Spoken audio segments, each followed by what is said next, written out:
Good morning friends. जैसा कि आप देख रहे हैं कि आज हम बात करेंगे किसान मित्र प्रोजेक्ट पर, जो कि वेस्टीज ने लॉन्च किया था पिछले साल। तो आज मैं इस प्रोजेक्ट के बारे में आप लोगों से चर्चा करने वाली हूँ। आप इस वीडियो को एंड तक ध्यान से देखना, और अगर वीडियो पसंद आए, अच्छी लगे तो कमेंट करना और चैनल को सब्सक्राइब करना, लाइक करना, और हाँ, बेल आइकन को ज़रूर प्रेस करना ताकि आने वाली वीडियो की नोटिफिकेशन आप तक पहुंचती रहे। तो मैं आज आपको बताना चाहती हूँ कि ये जो किसान मित्र प्रोजेक्ट है, ये किसानों के लिए लॉन्च किया गया था, और इस प्रोजेक्ट से मतलब कितना बेनिफिट हुआ है। काफ़ी किसानों ने हमारे जो वेस्टेज के प्रोडक्ट हैं उनको यूज किया है। जैसा कि आप देख सकते हैं, अगर मैं आपको दिखाना चाहूँ तो ये आप किसान मित्र प्रोजेक्ट जो चल रहा है, इसे आप देख सकते हैं। आगे मैं आप लोगों को एक चीज़ बताना चाहूँगी कि हम अगर मतलब जब भी हम किसी किसान के पास अगर हम अपने वेस्टेज के प्रोडक्ट अगर उसे हम प्रोवाइड करा रहे हैं, तो आप वहाँ पर देख सकते हो कि उसको मतलब किस तरह से हमें वेस्टेज के प्रोडक्ट के बारे में बताना है और किस तरह से हम उसको बता सकते हैं। क्योंकि सबसे पहले हमारे लिए ये जानना जरूरी है कि भारतीय किसान कौन है। तो अभी इसमें अगर आपको दिख रहा है कि 86%, ये जो तीन इसमें दिखाया हुआ है 86.2%, ये है मतलब भारतीय किसान। ये वो किसान है जिनके पास मतलब ये लार्जेस्ट बिग किसान है, मतलब ये छोटे किसान है, सॉरी, ये छोटे किसान है जिनके पास 0.2 हेक्टेयर जमीन होती है। मतलब जिनके पास थोड़ी बहुत खेती होती है, और इनके साथ क्या होता है कि ये बेचारे खेती करते हैं तो उसमें कर्ज के तले दबते चले जाते हैं। और ज़्यादातर जो किसानों की आत्महत्या करने का कारण जो होता है वो यही होता है कि ये किसान मतलब एक खेत में अगर इनकी फसल कम हुई है और लागत ज़्यादा आ जाती है तो ये कर्ज के तले दबते चले जाते हैं, और फिर इनको दिक्कत हो जाती है। तो ये कर्ज के तले अगर दबते जाते जाते हैं, आत्महत्या ये लोग कर लेते हैं। मतलब किसानों की तंगहाली का जो सबसे बड़ा कारण है वो यही है कि उनकी फसल की लागत ज़्यादा आती है और फसल की पैदावार कम होती है। अभी इसमें आप सेकंड देख सकते हैं, ये जो 30.2% है ये होते हैं स्मॉल, मतलब मिडिल वाले जो फार्मर होते हैं जिनके पास 2 से 10 हेक्टेयर तक ज़मीन होती है। तो ये फार्मर्स उस एवरेज में आते हैं कि इनका क्या होता है कि एक खेत में अगर फसल अच्छी होगी दूसरे में कम होगी तो इनको बराबर हो जाता है, इनको इतना नुकसान नहीं होता। आगे मैं अगर बात करूँ 0.2 हेक्टेयर, तो ये वो किसान होते हैं, 0.2 हेक्टेयर ये वो किसान होते हैं जो बिग फार्मर्स होते हैं, जिनके पास बहुत ज़्यादा ज़मीन होती है, तो इनको इतना फ़र्क नहीं पड़ता। अगर आगे मैं अगर बात करूं कि कैसे कम लागत में और कम मेहनत में हम मतलब ज़्यादा पैदावार ली जा सकती है, तो अगर हम जैसे किसी किसान के पास अगर जाते हैं तो हम उससे कुछ क्वेश्चन है जो उससे पूछने होते हैं कि क्या पहले के मुकाबले आपकी लागत ज़्यादा या कम है। मतलब वो कुछ क्वेश्चंस हमारे सामने निकल के आते हैं, हम उनसे नॉर्मली ये चीज़ें पूछ सकते हैं, उनकी मिट्टी की खेत की मिट्टी के बारे में जान सकते हैं, उनकी फसल पहले के मुकाबले कितनी पैदावार होती है या कम होती है, ज़्यादा होती है, उसके बारे में हम जान सकते हैं। तो वहाँ से जो जवाब हमको निकल के आएगा वो लोग यही कहेंगे कि नहीं, हमारी मतलब पहले के मुकाबले ये सारी चीज़ें कम हो गई हैं। मतलब ना तो हमारी फसल अच्छी होती है, ना उसकी क्वांटिटी बढ़ी है, और ना ही हमें मुनाफा ज़्यादा अच्छा होता है।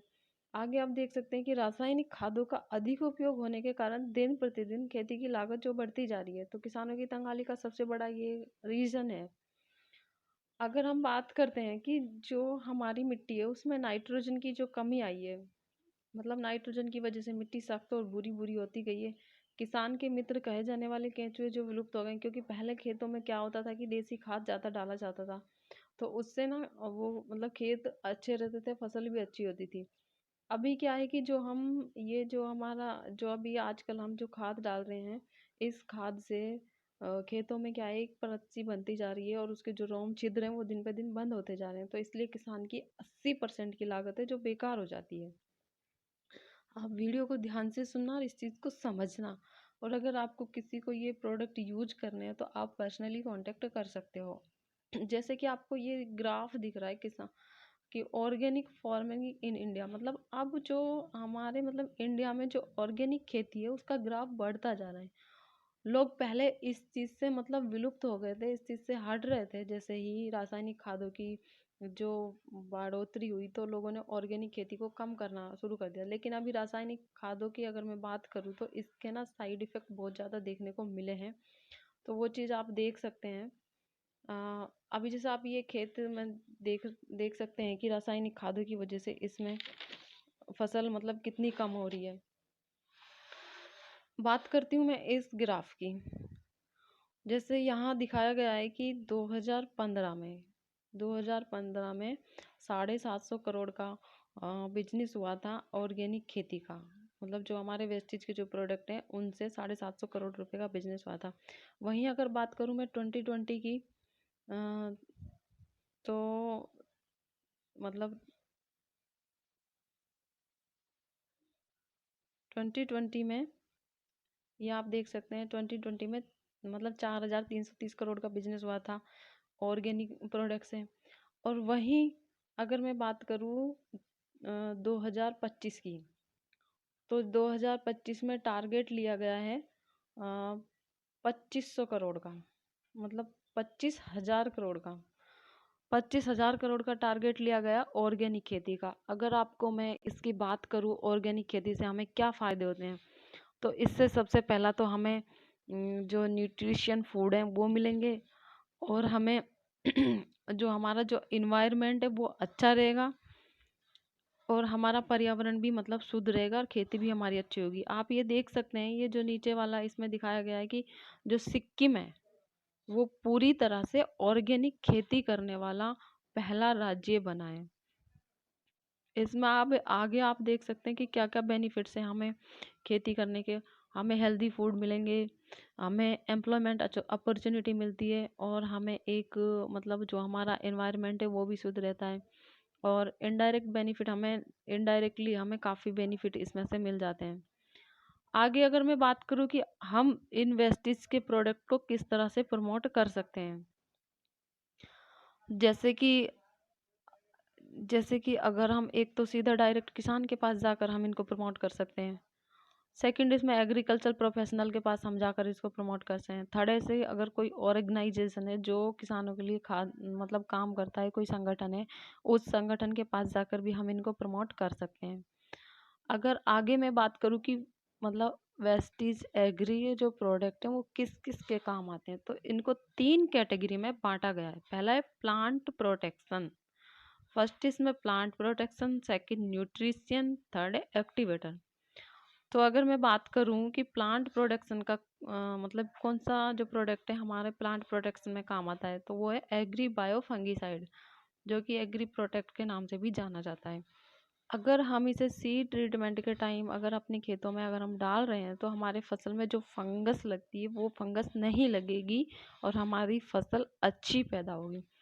अगर मैं बात करूं इसके न्यूट्रिशियल की, तो agri humic granules, agri moss, agri nanotech और एग्री गोल्ड।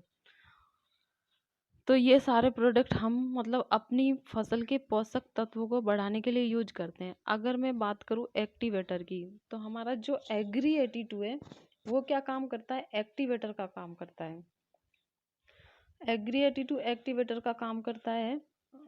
इसको आप किसी भी प्रोडक्ट के साथ मिला करके यूज कर सकते हो।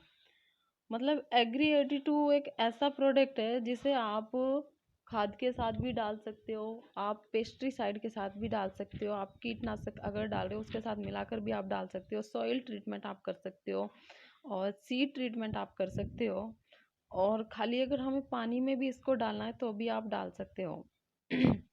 आगे अगर मैं बात करूँ, जैसे जहाँ पर अगर वेस्टेज के प्रोडक्ट यूज किए गए हैं, ये पत्ते में साफ दिखा रखा है कि एक पत्ते में मतलब ये सिकुड़ गया है, और जहाँ पर एग्री 82 का प्रयोग किया गया था। मतलब एग्री 82 क्या काम करता है, जैसे अगर हम पेड़ों पर स्प्रे करते हैं, आपने देखा होगा कई बार, तो वो क्या होता है कि वो दवाई ना बूंद बन के पत्तों पर रह जाती है और वो वाष्प बन के उड़ जाती है, तो हमारी आधी दवाई बेकार जाती है।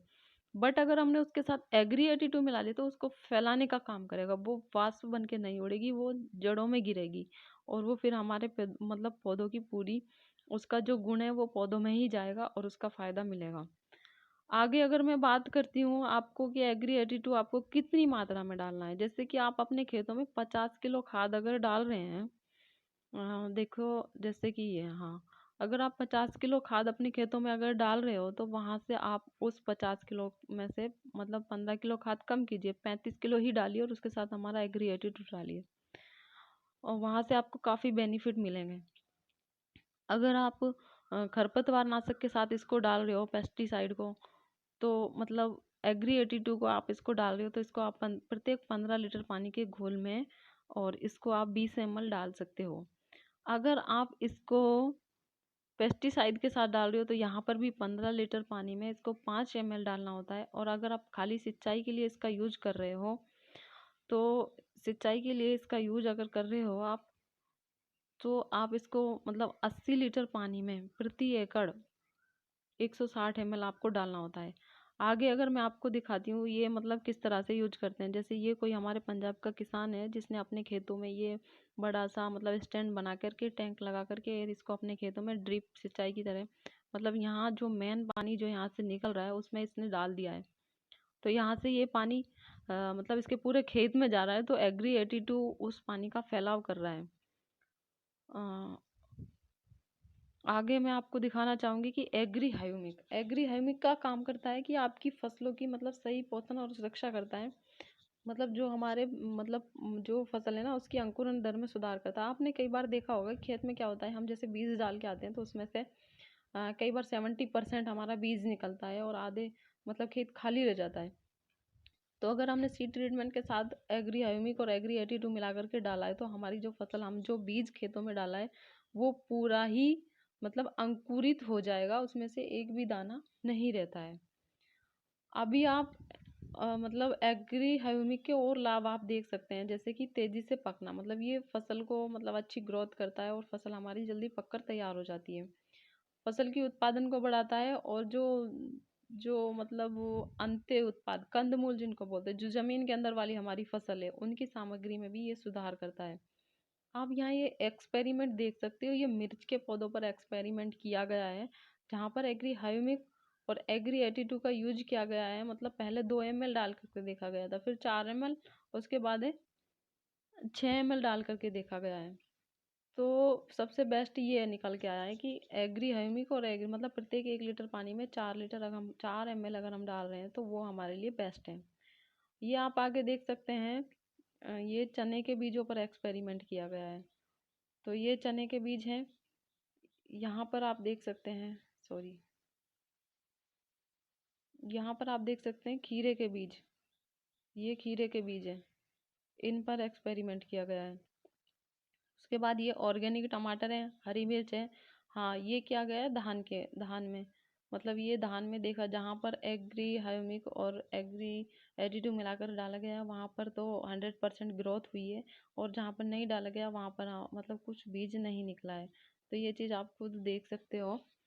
उसके बाद आगे दिखाया गया है कि जो हमारा एग्री 82 है वो मिट्टी में नमी को किस प्रकार रोकता है। इसमें आपको देख सकते हो कि वाटर मतलब जहाँ पर सिर्फ खाली मिट्टी है और पानी डाला गया है, मतलब इसमें इसमें तो इसने सिर्फ 35 ml मतलब नमी को सोख के रखा है, मतलब नमी रोक के रखी है। लेकिन जहाँ पर एग्री 82 डाला गया है, एग्री हाइमिक और वो डाला गया है 3 ml यहाँ पर डाला गया है, तो इसने मिट्टी की मतलब इसमें ज्यादा नमी को बरकरार रखा।